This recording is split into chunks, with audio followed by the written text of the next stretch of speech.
नमस्कार दोस्तों, मैं अमित सर फिर से आप सबका अपने इस YouTube चैनल पे स्वागत करता हूं। पिछली वीडियो में हमने कैन, मे, कुड, माइट, शैल और विल का यूज हमने सीखा था। आई होप आपको वीडियो अच्छा लग रहा होगा।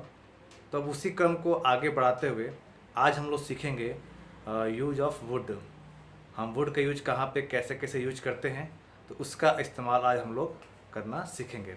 तो बने रहिए वीडियो के लास्ट तक और इसको देखिए। तो आइए सीखते हैं यूज ऑफ वुड। आज का हमारा मॉडल वर्ब है वुड।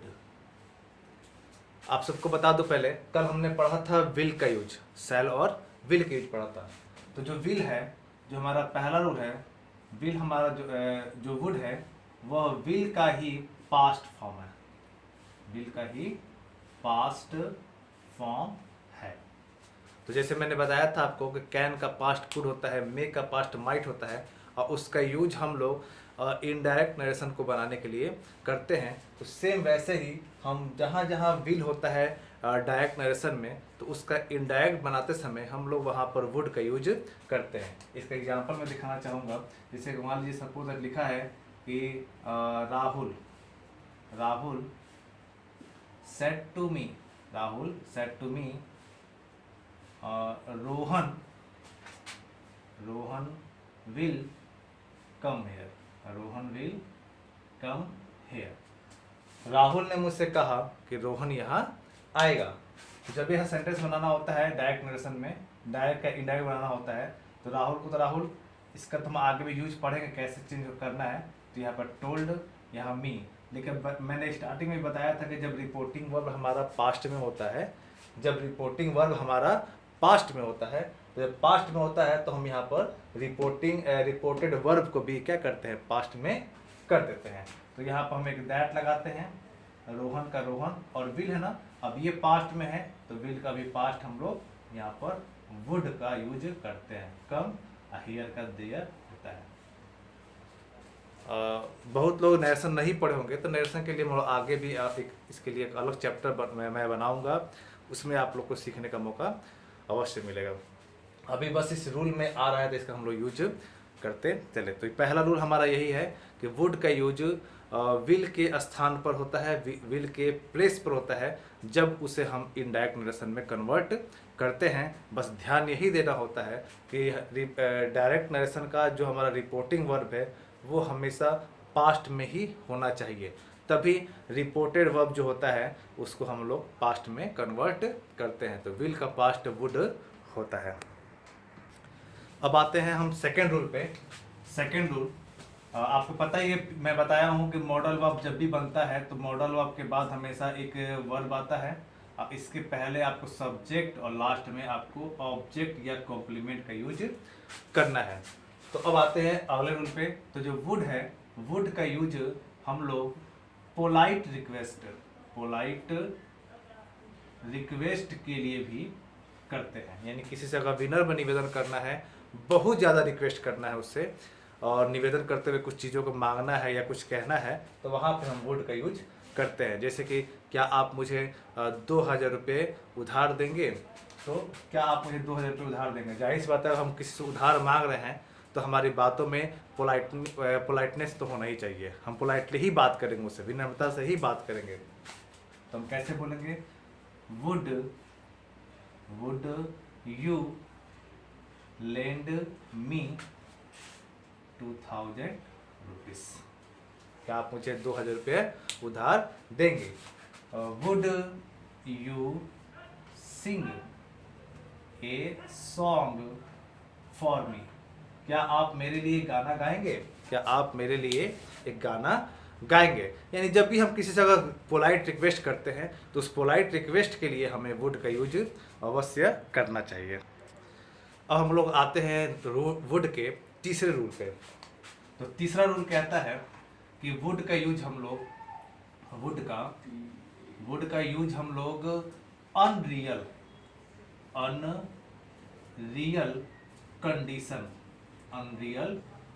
कंडीशन, यानी हम ऐसी बातों को बताने के लिए करते हैं जो बिल्कुल काल्पनिक होता है, यानी अनरियल। जहाँ पे कहीं भी वो क्या उसमें क्या कहते हैं उसमें कोई सच्चाई नहीं होता है, ये जो कल्पनाओं से भरा कोई बात होता है तो उसको बनाने के लिए हम वुड का यूज करते हैं। वास्तव में एक सेंटेंस होता है, उसका नाम है कंडीशनल सेंटेंस, यानी शर्तिया वाक्य जिसे हम लोग कहते हैं। ये एक चैप्टर मैं आपको अलग से पढ़ाऊंगा इसके बारे में भी, ठीक ना। लेकिन उसमें एक वुड का एक चैप्टर उसमें आता है, उसको हम लोग बोलते हैं इम्पॉसिबल थिंग्स, इम्पॉसिबल सेंटेंस, यानी जिसमें हम लोग काल्पनिक बातों को करते हैं। तो वैसा सेंटेंस जब भी बनाना होता है, यानी अनरियल कंडीशन, जहाँ पे काल्पनिक स्थिति को दिखाना होता है, वहाँ पे हम वुड का यूज करते हैं। जैसे कि मैं कह दूँ कि अगर मैं एक चिड़िया होता, तो if I were a bird, अगर मैं एक चिड़िया होता तो मैं आकाश में उड़ता। अब जाहिर सी बात है कि मैं एक पक्षी हो नहीं सकता हूँ, और जब पक्षी हो ही नहीं सकता हूँ तो मैं उड़ भी नहीं सकता। यानी ये पूरी तरह से क्या है, ये मेरी अनरियल कंडीशन है, यानी मैं एक काल्पनिक बात को कर रहा हूँ। तब इसको आगे बताने के लिए कि मैं आकाश में उड़ता, तो मैं इसका यूज करूँगा कि I would fly in the sky, मैं आकाश में उड़ता। अगर मैं अमीर होता तो यह घर खरीद लेता, इफ आई वर रिच, अगर मैं अमीर होता तो मैं घर खरीद लेता, तो I would buy this house, तो मैं घर खरीद लेता। यानी ये अमीर भले भविष्य में हो जाऊं, लेकिन अभी की जो स्थिति है वो बस एक कल्पना की बात है कि अगर पैसे होते तो मैं ये काम कर लेता। तो इस तरह देखा जाए तो वुड का जो हमारा थर्ड रूल है, वो थर्ड रूल यही बताता है कि वुड का यूज हम लोग अनरियल कंडीशन के लिए भी हम यूज करते हैं, जहाँ पे हम काल्पनिक बातों को बताने के लिए इसका यूज हम करते हैं। अब आते हैं अगर हम नेक्स्ट रूल की हम बात करें, फोर्थ नंबर की, तो वुड का यूज हम लोग पास्ट के हैबिचुअल एक्शन को बताने के लिए भी करते हैं। जो भी हमारा जो कार्य है, जो पास्ट में हमारा जो हैबिट है, उस हैबिट को बताने के लिए हम लोग वुड का यूज करते हैं। पास्ट की हैबिट का मतलब मेरा जैसे है कि ऐसे कोई कार्य जो हम लोग करते थे पास्ट में, लेकिन अब वो हमारा काम कंटिन्यू नहीं होता है, तो ऐसे सेंटेंस को बनाने के लिए हम वुड का यूज करते हैं। जैसे सपोज दैट जब मैं जवान था तो मैं नदी में तैरता था, यानी ये मेरे जवानी के समय का यह एक मेरा क्वालिटी था या खूबी था कि मैं काम ये करता था। तो ऐसा सेंटेंस बनाना होगा तो हम कहेंगे कि I would swim in the river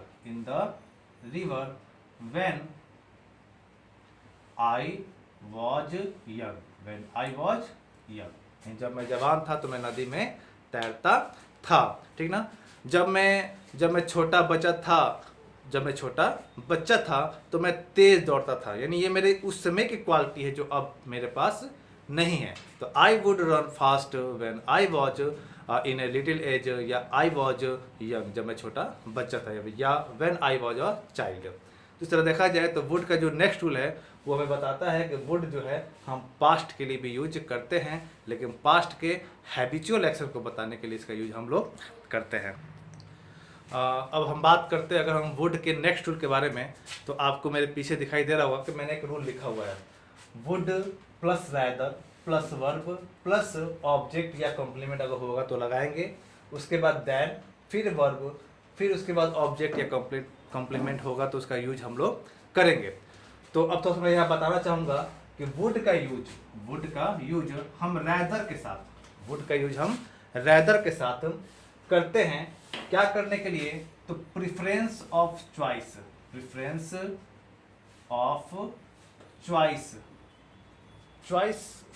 समझते हैं आप लोग। चॉइस मैंने चुनना होता है, यानी जब कोई चीज़ हमको चुनने का अवसर मिलता है, जैसे दो चीज़ें रख दी गई, जब दो में से किसी एक को ही चुनना है, तो उन दोनों में से किसी एक को चुनने के लिए हम वहाँ पे वुड का यूज करते हैं। जैसे हम लोग अक्सर एक नॉर्मल सेंटेंस बोलते हैं कि भीख मांगने से कि भीख मांगने की तुलना में मैं मर जाना पसंद करूँगा। ऐसा सेंटेंस हम लोग बोलते हैं, ठीक ना।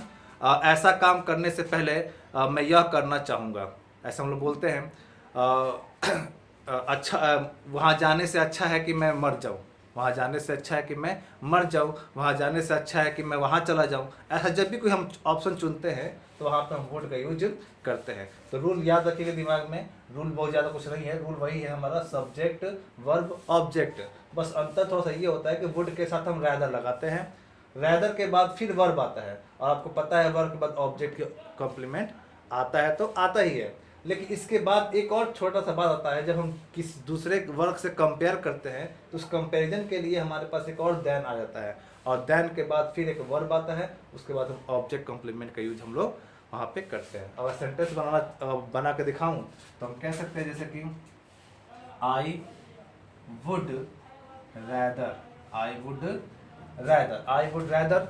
अब वर्ब है मैं मर जाना पसंद करूंगा, आई वुड रैदर डाई, मैं मर जाना पसंद करूंगा। किसकी तुलना में? तो भीख मांगने की तुलना में, मैं भीख मांगने की तुलना में मर जाना पसंद करूंगा। तो I would rather die than, अब भीख मांगने का स्पेलिंग होता है बेग, तो I would rather die than beg, I would rather die than beg, यानी मैं भीख मांगने की तुलना में मर जाना पसंद करूंगा। तो ऐसा जब भी कोई सेंटेंस होता है यहाँ पे हमको चॉइस दिखाना होता है, तो उस चॉइस को दिखाने के लिए हम would plus rather plus verb, और आगे अगर दूसरा वर्ब दिया है तो देन के साथ हम यूज करके, देन के साथ वर्ब का यूज करके हम उसका सेंटेंस को हम लोग बना सकते हैं। तो अब इसी क्रम में अगर आगे बढ़े तो वुड का हम लास्ट रूल पढ़ते हैं। इसमें ज़्यादा रूल नहीं होता है, 6 रूल इसमें है। तो वुड का अब लास्ट रूल अगर देखें हम लोग, तो वुड के साथ पीछे आप लोग पढ़े हैं बी का यूज, तो वुड के साथ हम बी का यूज करते हैं, वुड के साथ हम लोग बी का यूज करते हैं। जब भी हम वुड के साथ अगर बी का यूज करते हैं तो यह दिखाता है प्रोबेबिलिटी को, यानी संभावना को दिखाता है। या कभी हम कोई गेस करते हैं ना, अनुमान लगाते हैं, प्रिजम्पशन बोलते हैं उसको, जहाँ पे हम किसी को अनुमान लगाते हैं, तो अनुमान लगाने के लिए या संभावना को दिखाने के लिए हम वुड प्लस बी का यूज करते हैं, ठीक ना। करना क्या है हमको, बस यही पे आगे सब्जेक्ट और लास्ट में जो बच गया हमारा ऑब्जेक्ट या कॉम्प्लीमेंट जो भी है उसको हम लोग यूज करते हैं। जैसे कि राहुल अभी घर पर होगा, राहुल अभी घर पर होगा, हम श्योर नहीं है कि राहुल घर पर है कि नहीं है, लेकिन उस वैसे सेंटेंस को बोलने के लिए जहाँ पे हम अनुमान लगा रहे हैं तो वहाँ पे हम बोलेंगे कि Rahul would be at home, वह घर पर होगा।